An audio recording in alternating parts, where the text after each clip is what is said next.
આ છે અમારું હસતું, ખેલતું, રમતું અને હંમેશા 18 વરણ એક હારી રહેતા હોઈએ એવું રૂડું મજાનું અમારું ગામ, માનગઢ ગામ.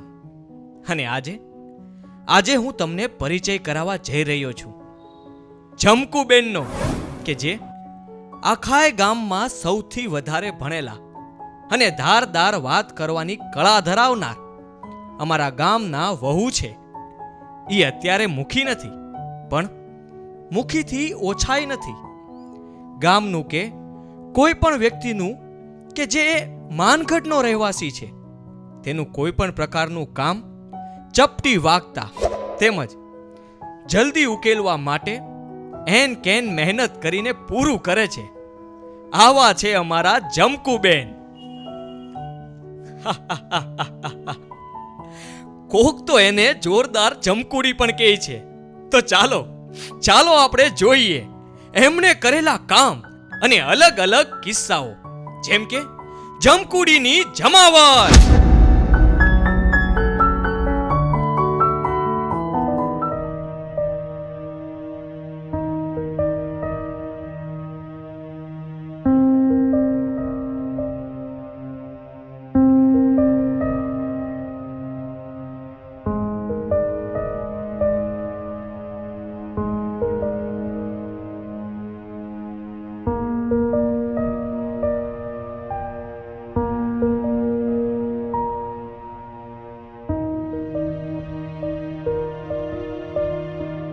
આવો જમકુબેન, કેમ છો?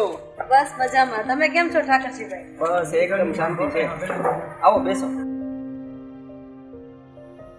ઠાકરસિંહભાઈ, હવે ઓલા શેઢાની કઈ માથાકૂટ તો નથી ને? ના રે ના, એ તો હાવ સીધા દોર થઈ ગયા છે. હવે કોઈ હેરાન નથી કરતું.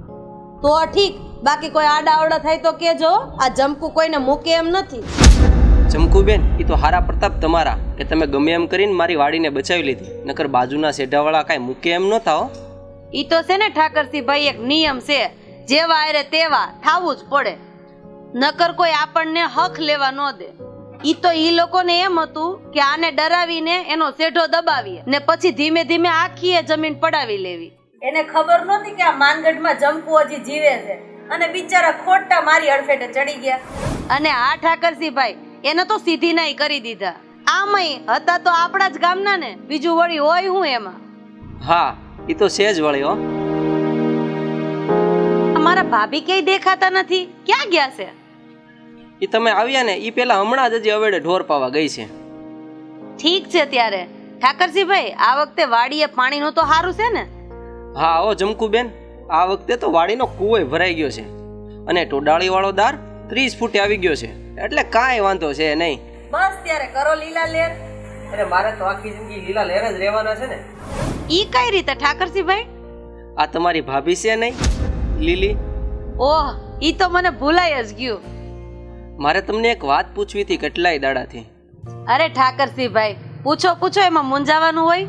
આ મારી જમીન અને શેઢો બાજુવાળા શેઢાવાળાથી પાછી કઈ રીતે અપાવી ઈ મને કયો ને. વાત જાણે એમ છે ઠાકરસિંહભાઈ કે આ બધાયને એમ હતું કે તમારું એક જ ખોયડું છે આ ગામમાં, એટલે તમારી પડખે કોઈ ઊભું નહીં રહે. અને મેં પછી એને ચોખવટ કરી કે આ ઠાકરસિંહભાઈ એકલા નથી ગામમાં, આ આખી પંચાયત, આખું ગામ અને આ જમકુ બધા એની હારે જ છે. મેં એને કાકરા કાઢીને જ વાત કરી, જો કાંઈ અવળચંડા થયા છો ને તો તમારી ખેર નથી. જો કઈ ખોટું કરીને, કોઈને ધમકાવીને ખોટા કાગળિયા કર્યા છે ને તો બધાયને જેલ ભેગા કરાવી. ઠાકરસિંહભાઈને જો જમીન બાબતે હેરાન કર્યા છે ને તો કઈ દિશામાં પાછું જવું ને એ ખબર નહીં પડે. શું વાત છે જમકુબેન? અને આમાંય આપણું આખું ગામ મારી હારે જ હતું. અને મેં મુખી બાપાને કીધું જ તું કે આ જમકુ વાત કરવા જાય છે ને એટલે લગભગ તો કોઈની જરૂર પડશે જ નહીં. અને બસ પછી તો બધાય થઈ ગયા પાછા હાલતીના. હવે તમારી ખારસાવાળી જમીનમાં અને ટોડાળીવાળી જમીનમાં ઈ લોકો આંખ ઊંચી કરી નહીં જોવે. તમે તમારે બિંદાસ ખેતી કરો અને મોજથી રહ્યો આપણા ગામમાં. વાહ જમકુબેન, તમારો ખૂબ ખૂબ આભાર હો. આ તમે છો ને એટલે અમારે કાંઈ ઉપાધિ નથી. એ ગમે એવું કામ હોય ને તમે હાથમાં લ્યો એટલે બસ પૂરું જ થાય, પછી અમારે કાંઈ જોવાનું ન હોય હો. લ્યો ત્યારે ઠાકરસિંહભાઈ, જય સિયારામ. જય સિયારામ જમકુબેન, ફરી પાછા આવજો. હા ભલે.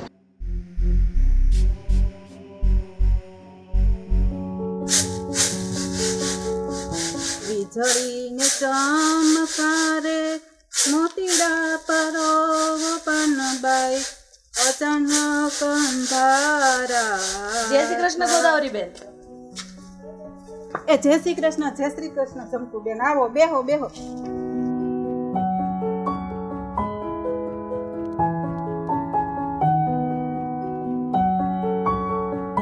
કેમ છે જંકુબેન? મજામાં? મજામાં હો ગોદાવરી બેન. તમે કયો શું હાલે છે? આ જો ને જુવાર હારી કરું છું. આ તમારી વહુ દેખાતી નથી, ક્યાં ગઈ છે? પાછી કઈ રિહામણે તો નથી વહી ગઈ ને? ના ના જંકુ, હવે ઈ કઈ રિહામણે જાય એવું લાગતું નથી, કારણ કે તારો ઝપાટો એને હરખાઈનો પડી ગયો છે બસ.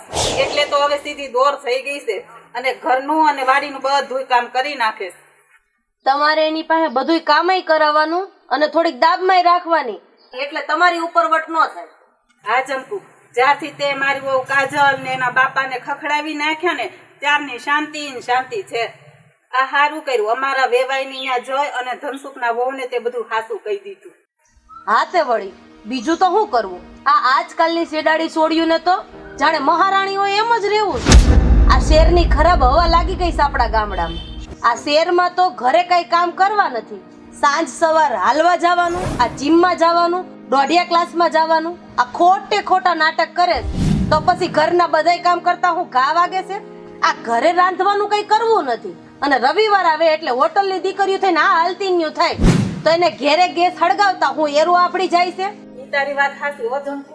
અને હાંજ થાય એટલે ઘરવાળો ઘરે આવે એટલે એને પાછી એમ કે આજ તો હું હાવ થાકી ગઈ છું. હા પણ ઈ થાકી ગઈ હોય પણ હાવ નવરી નવરી ભગરી બેહની જેમ. પણ જો કે બધી બાઈઓ આવી નથી હોતી, ઘણીઓ તો બિચારી હવારમાં જાગીને 5 વાગે હંચે બેહી જાય અને ઈ પાછી છેક રાતે 12 વાગ્યા સુધી અને બધુંય ઘરનું કામ હોતન કરે અને છોકરાને હાચવે છે. આવી બાઈઓ શહેરમાં છે ખરી હો.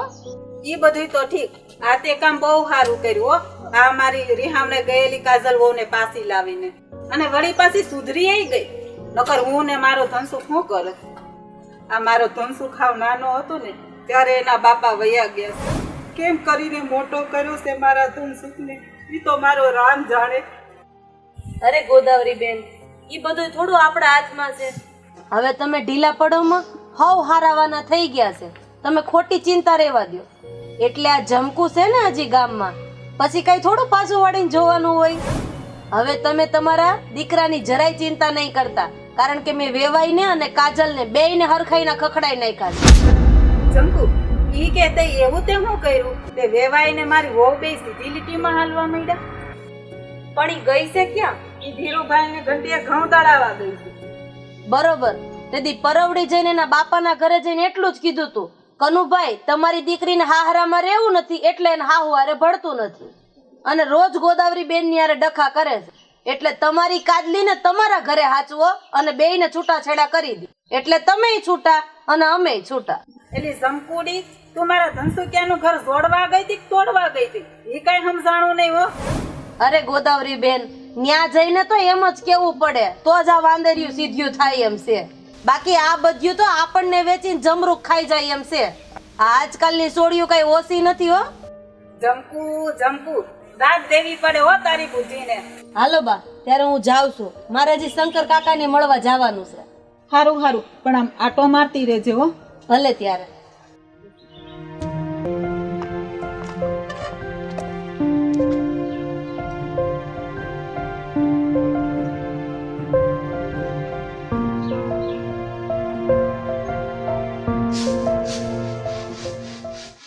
લે, આ તો બહુ ભારે કર્યો ભાઈ. આ જુઓ, પાકિસ્તાનથી આવેલા કીડે એના ત્રાસથી બનાસકાંઠા, પાટણ, મહેસાણા, ઊંઝા, ગાંધીનગર બધામાં ત્રાહીમામ પ્રોકાડી દીધો છે. હા, લાગે છે કે આ વર્ષે ખેડૂતોને કોઈ હરખી ખેતી નહીં કરવા દે. આ વાવ, થરાદ ને સુઈગામ બધાને બરબાદ કરી નાખ્યા. એ બહુ મુશ્કેલી છે ખેડૂતને, માથે દેવાના ડુંગર અને આ કારની પરિસ્થિતિ. એ જય શ્રી કૃષ્ણ શંકર કાકા. એ આવો જમકુ, જય શ્રી કૃષ્ણ. કેમ છો? મજામાં? બસ મજામાં. બેટા રાધે. હા બાપુ. એ પાણી લઈને આવ્યો તો આપણા ગામના જમકુબેન આવ્યા છે. એ રાવી